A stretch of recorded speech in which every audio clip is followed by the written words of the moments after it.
కేంద్ర ప్రభుత్వం రాజ్యాంగాన్ని మార్చేందుకు మరోసారి కుట్ర చేస్తుందని పీసీసీ అధ్యక్షుడు మహేష్ కుమార్ గౌడ్ ఆరోపించారు. ఖమ్మం జిల్లాలో నూతనంగా ఎన్నికైన నగర కమిటీ కార్యవర్గం పదవీ స్వీకరణ మహోత్సవంలో డిప్యూటీ సీఎం బట్టి విక్రమార్క, రెవెన్యూ మంత్రి పొంగులేటి శ్రీనివాస్ రెడ్డి, పీసీసీ చీఫ్ మహేష్ గౌడ్ పాల్గొన్నారు.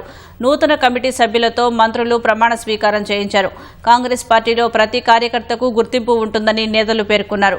కాంగ్రెస్ ప్రభుత్వం చేసిన అభివృద్ధి, సంక్షేమ కార్యక్రమాలను ప్రజలకు చేరవేసేలా కృషి చేస్తే మరోసారి అధికారం మనదేనని కార్యకర్తలకు పిలుపునిచ్చారు.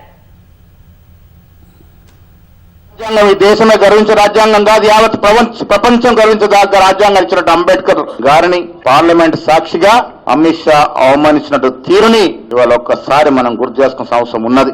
రాజ్యాంగాన్ని సమూలంగా మార్చి వారికి అనుకూలమైనటువంటి మనువాద రాజ్యాంగాన్ని తీసుకురావాలని కుటిల ప్రయత్నం చేసినట్టు సందర్భంలో ఈ దేశంలో ఉన్నటువంటి పౌరులందరూ ముఖ్యంగా కాంగ్రెస్ శ్రేణులు దాన్ని ప్రతిఘటించడం తప్ప లేకుంటే రాజ్యాంగాన్ని కూడా మార్చుకోవాలని చూసినట్టు తరుణం.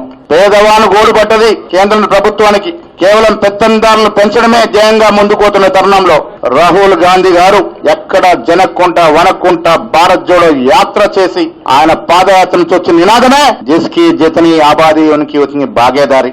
ఒక ఉన్నతమైన లక్ష్యంతో తెలంగాణ రాష్ట్రాన్ని దేశంలోనే బాగా అభివృద్ధి చెందిన దేశాలతో ఈ రాష్ట్రం పోటీ పడే స్థాయిలో కాంగ్రెస్ ప్రభుత్వం తీసుకొని పోవటం కోసం ప్రణాళికలు చేస్తా ఉంటే ఈ రాష్ట్రం ఎదగొద్దు, ఈ రాష్ట్రం అభివృద్ధి చెందొద్దు. దుర్మార్గమైన ఆలోచనతో అభివృద్ధి చేస్తున్న కాంగ్రెస్ పార్టీ పైన, ప్రభుత్వం పైన ఒక రకమైనటువంటి దుష్ప్రచారం చేసే కార్యక్రమం చేస్తాం.